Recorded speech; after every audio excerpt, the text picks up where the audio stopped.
Hi, everyone. My name is Dan Duperrin. I work in technical marketing at Quantum, and I want to take a few minutes today to talk to you about StorNext. StorNext software specifically, so this won't deal with appliances. But before we begin, I just wanted to acknowledge that we're living through some pretty unusual times right now, and I know everyone's schedule is completely disrupted, personal, professional, otherwise. So I really appreciate you making some time today to spend with me. I'm going to start by speaking about some of the new features in StorNext 6.3, which came out in December 2019, just to make sure you're all caught up.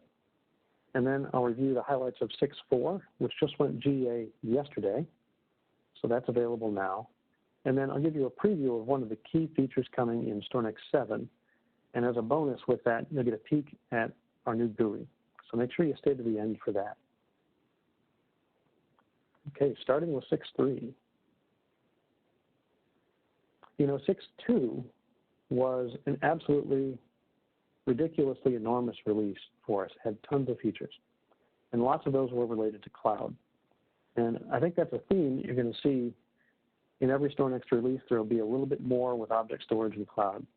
It's just the new way to collaborate and archive data. So we keep adding features and adding capabilities. One of those in 6.3, we added the ability to dedicate read streams for object storage and cloud. Now, this is important in environments where you've got a very heavy write load. You're pushing lots of large files into object storage. And we found in some of those situations, when a read request came in, there might be a bit of a wait before that got serviced. And some of our customers found that that was unacceptable. So previously, we had this max streams field, and we've now added this one to the right of it for read streams. And what this does is allow you to dedicate a certain number of the total number of streams to be used only for reads. So in this case, we've got a total of 48 streams defined, and 8 of those can only be used for reads. Now, reads can use more than 8. They can use all 48, in fact, but writes can only use 40 because 8 are read-only streams. Next, in 6.2, you may remember we added support for AWS Snowball, which is their little portable data transfer box. So in 6.3, we added support for the Azure data box, which is a very similar sort of thing.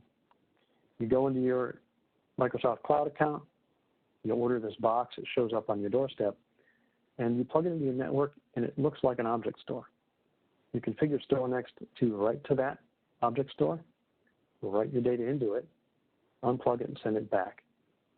Microsoft loads that data into the cloud, and you then just repoint StorNext to that cloud bucket, and you have access to all that data. So it's a very rapid way, relatively speaking, compared to a slow network wire, to move lots and lots of data into the cloud or out of the cloud fairly cheaply. And next, if I can get my animation working, in 6.2, we introduced the ability to do object import, where you point StorNext at a bucket with objects in it. StorNext will scan those and either copy those down into the file system or just create links.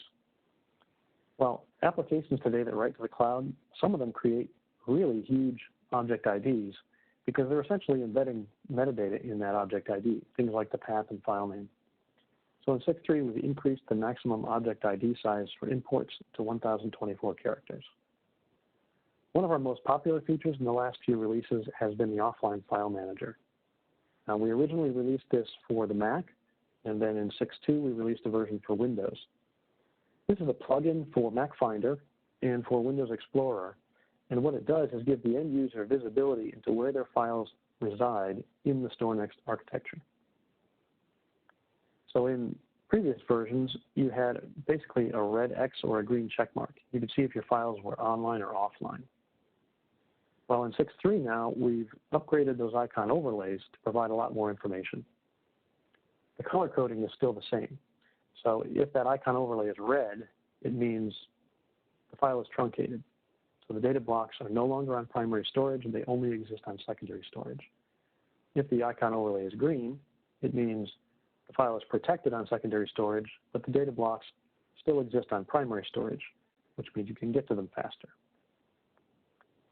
But now the shape of the icon changes depending on the type of secondary storage that file resides on. Going from right to left here, this little thing looks like a disk platter, means that file resides on storage disk, which is disk configured as secondary storage. If you see the little cloud icon overlay, that means that file exists on an object store or in the cloud. There's a little paper clippy type thing that's supposed to remind you of a cassette tape, third from the right, that tells you that file resides on tape. And if you see the three-headed arrow here on the left, that means that this file has multiple copies that exist on multiple different media types.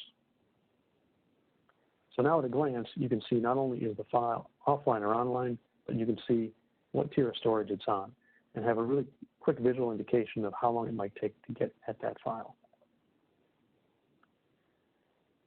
Now, the way a user interacts with files is they can right-click, there's an offline actions menu, and they can retrieve, truncate, or store content. That has not changed.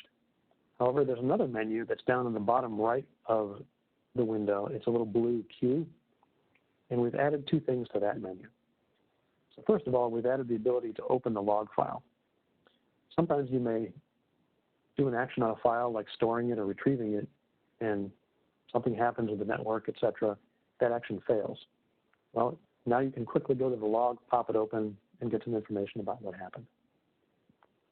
We've also added a second item here to allow you to control recursivity, if that's even a word. So these actions here, retrieve, truncate, and store, they can take place either on objects in the current directory only, or they can propagate down to all subdirectories and files below the current directory. And sometimes you want one behavior, and sometimes you want another. So this toggle here in the menu, Enable Recursive Retrieves, lets you toggle between recursive actions and non-recursive actions. And then finally, previous versions of Offline File Manager were a little bit complicated for the administrator to configure. You had to do some manual editing of a configuration file and some other things. That's all gone now. So this is very, very easy to configure. All right, so that was 6.3. And this is a good point for me to pause and say, if you have questions, that's good. Please type those into the Q&A window. And I plan to end a little bit early here, and I'll check out the Q&A window and go through those at that time. So don't be afraid to ask questions. All right, now moving on, let's talk about 6.4. 6.4, like I said, just went GA yesterday, May 11th, so it's our current release, available for all customers. And it's not a huge release, but there are some really significant features in it. One of those is designed to make cloud content more accessible. We basically call this self-describing objects. Typically, traditionally with StorNext, when it stores objects into the cloud, it just adds a cryptic object ID. All the other information about what that object is resides in the StorNext database. Now, this can make it difficult to repurpose the objects because when you look at them from the cloud side, you don't know what they are without asking StorNext. So in 6.4, we've added some additional metadata to objects that StorNext stores in the cloud. Clients write files into the StorNext file system like normal, and then if you check the checkbox to enable this feature, when StorNext writes to the cloud, it will append this additional metadata to every object. And I've listed the elements down here in the table on the bottom left. First of all, there's the file name and path, extremely handy. The segment number, so if the file is larger than the object store maximum object size, we segment the file. This tells you what segment number the object is. A pointer to the start of the data called the offset, and the last modified time. And then there are 3 StorNext specific metadata fields we also add. We have the copy number, the version, and something called the file key, which is a unique ID used within StorNext. So once you've got that metadata up there attached to the object, now a process in the cloud or a client of some sort that doesn't have access to StorNext can still tell what the object is, so they can act on those objects.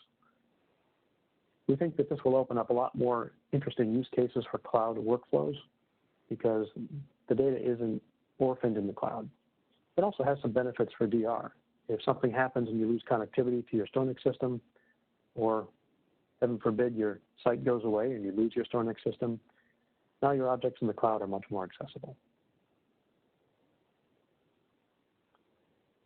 The next feature in 6.4 is also about cloud and object storage. And this was probably really more for on-prem object storage. What we've done is greatly improve the performance of moving large objects around in StorNext 6.4. Now previously, when StorNext stored a file to an object store or the cloud, it would use a single stream to do this. Now what we've done is add multi-streaming. And the way it works is the administrator will define a file size threshold and a stream count. And that's done once. And then after that, any files that are larger than that threshold size will use multiple streams to and from the object store or cloud destination.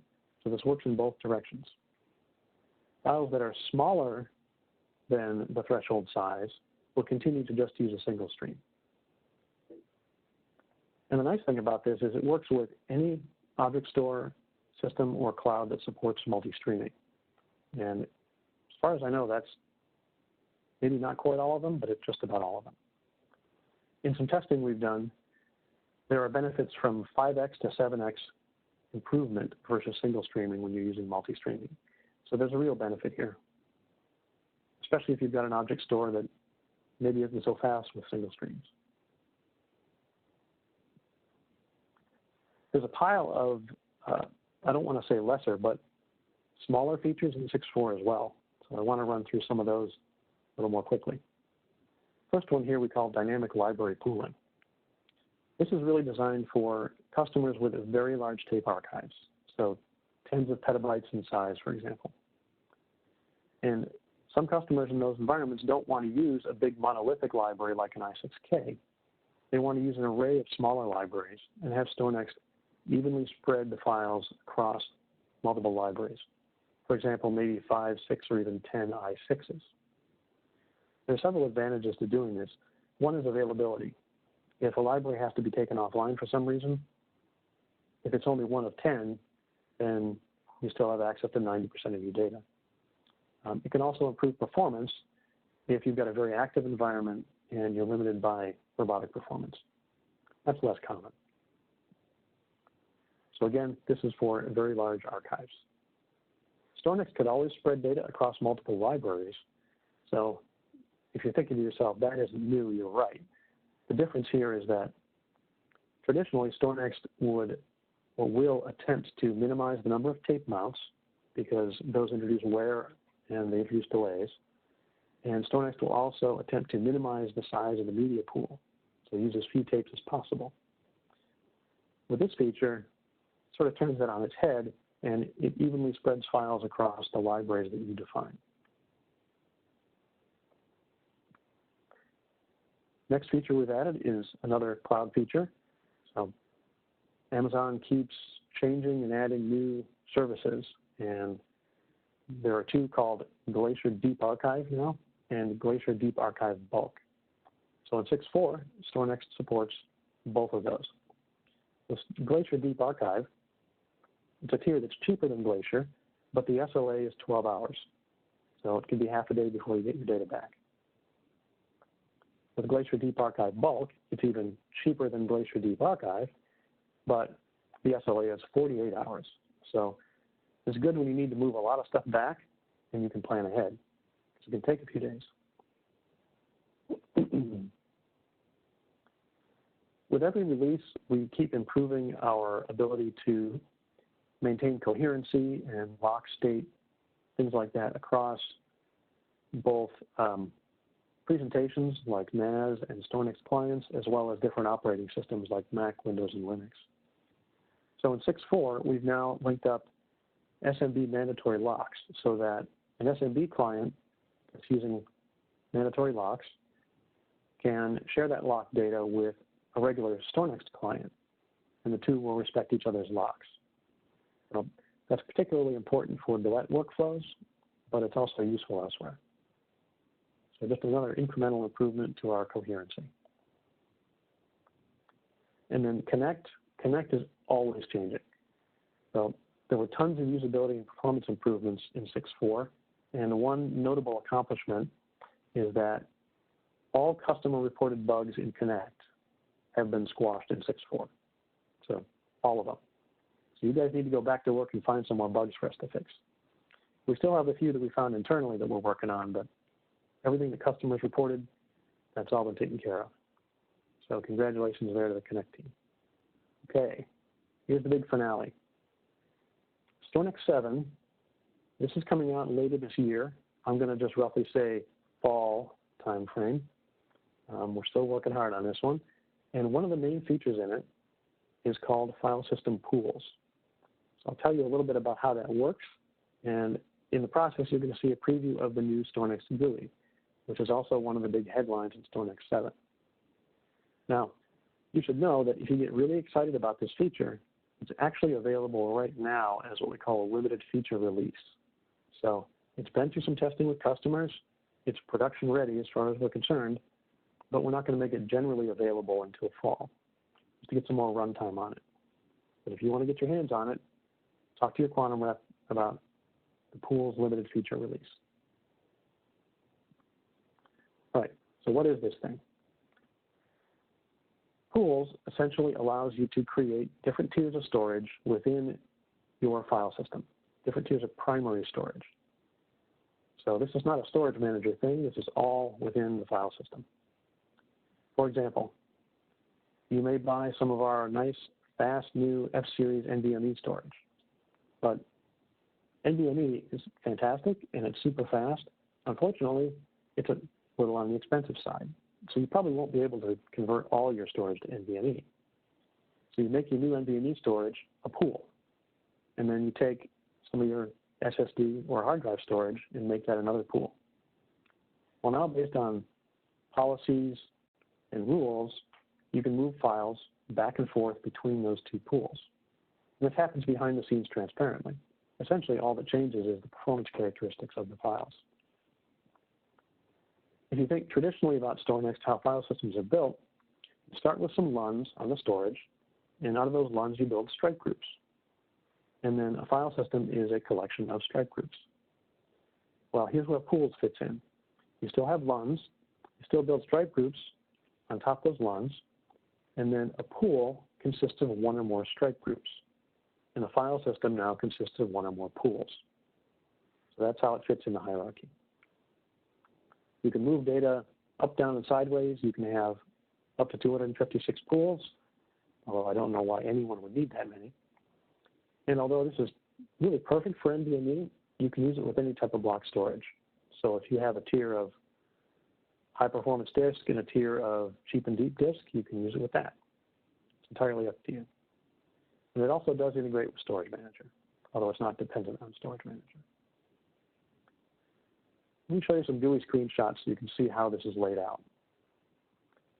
So this is what the pool screen is going to look like in the new StorNext 7 GUI. And for those of you that hate dark mode, there is a light mode, so don't worry about that. On the pool screen here, you see it's organized by file system. So we have two file systems, SNFS1 and SNFS2. Each one of those file systems has two pools, and they're named here slow and add on SNFS1 and fast and ASD on SNFS2. The blue bar here shows you how big the pool is and also how much data resides in it. There's very little here, so there's not much to see. And you can see how many stripe groups are in that pool.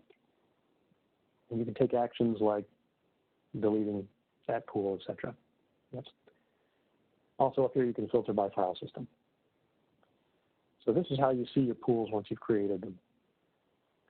Now, once you've created pools, you're going to want to move files around between them. There's multiple ways to do that. This is a screenshot of the jobs screen. So a job means you're going to take an action on a selection of content, selection of files, and you're going to run that either immediately or at a specified future time. So that's what a job does. And there are several actions. Running jobs, you'd see here pending jobs. This screenshot just has some completed jobs.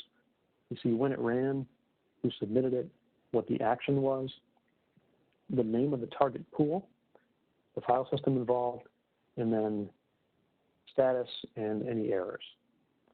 Now, as far as the actions go, the basic action is a move.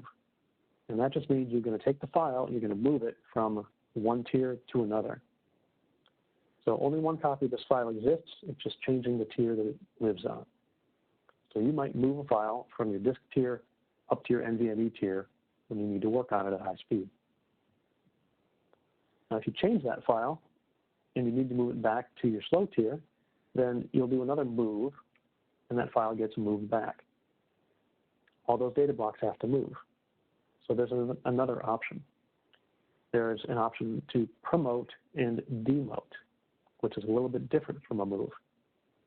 With promote, instead of moving the file from, say, your slow tier to your fast tier, you're going to create a copy on the fast tier. Now, this is all invisible to the end user, but you create that copy on the fast tier by doing promote. And then if that file doesn't change, then rather than having to move it back and move all the data blocks, you just do a demote. And demote, if that file hasn't changed, will just remove the copy on the fast tier and make the copy back on your slow tier the active copy. So hopefully that was clear. There are other types of jobs as well. You can run a job to generate checksums on files, and then you can run another job to validate checksums on files. So if you're concerned about data integrity, you can always run checksums. There's also an inventory job that will give you a report and show you what files are in a pool and some other characteristics about them. So again, jobs let you move content up and down, sideways, and they take an action and they run it once, either immediately or at a future point in time. Now on to policies. Here's the policy screen. Policies are similar to jobs. They leverage jobs. Policies will take an action and they will look for content based on criteria to take that action on, and they're run on a schedule. So for example, you might say, once a day, look at my fast pool for any files that haven't been changed in 48 hours. Move those files down to my slow pool. And you can just have that run continuously every day. Now, jobs and policies use the same criteria for selecting content, and they're very, very flexible. So you can select content explicitly, so you can have a list of files. You can select content based on a regular expression applied to the path and file name. You can move content based on time, older than, newer than, size, bigger than, smaller than, all sorts of criteria. So hopefully you can build what you need to identify the files automatically and then take actions on them. And those policies can just run automatically. So there you go. That is file system pools. And again, it's going to go GA in StorNext 7 this fall. But if you're really excited about it and you want an early look, there's a limited feature release that you can get access to. All right. Let me see what we have for questions. There's a question here about the offline file manager, asking what are the differences between the one for Mac and the one for Windows? And basically they're cosmetic at this point. The functionality is all the same. It's just, it looks different because of the different design of the systems, but the functionality is exactly the same. The install process is different, etc. So there used to be some minor differences between the two. They're now at parity. Here's another interesting question. Can files be moved or transferred between tiers that are sparse or wholly? I ask because they cannot be defragmented today. I'm going to say yes, because I don't know of any limitations at all on being able to move files between tiers. but I admit I don't know if there's any interactions or limitations on sparse files. So if that's a good one, I'm going to take a note on that, and I'm going to go find out. Sorry, I don't have that answer right for you today. A couple of others here. One is asking about how to get access to the metadata that's added to files stored in the cloud with the self-describing objects. And it's a really good question. There's a number of ways to do it. So you have to remember, first of all, that object storage and cloud storage are really designed to interface with machines, not people. At least that's how I think of it. So the easiest way to do that is programmatically. You can use a get command, and you can pull the headers and get the user metadata. Now, for example, you can go in with AWS and go into the Cloud Console tool and look at an object, and it'll show you the metadata. So for onesie, twosie sort of usage, that works. But we really expect that people that are integrating this into a workflow are going to have to write a little bit of code to go interrogate the objects and find the ones they need. And we hope to have some examples of that. It's not necessarily all that complicated, but it does involve writing some code. All right, another question about pools, whether or not they can be run programmatically. So absolutely. Everything for pools is based on a set of web services, and we've exposed those web services so that if you want to use those to drive the application yourself, you can do that. So you have a choice of a GUI. There's also a CLI that can drive pools, or you can use web services and do things that way. So a lot of ways that you can integrate this with other tools. That looks like it as far as the questions. So I want to thank you again for your time, and wish you a great rest of your day.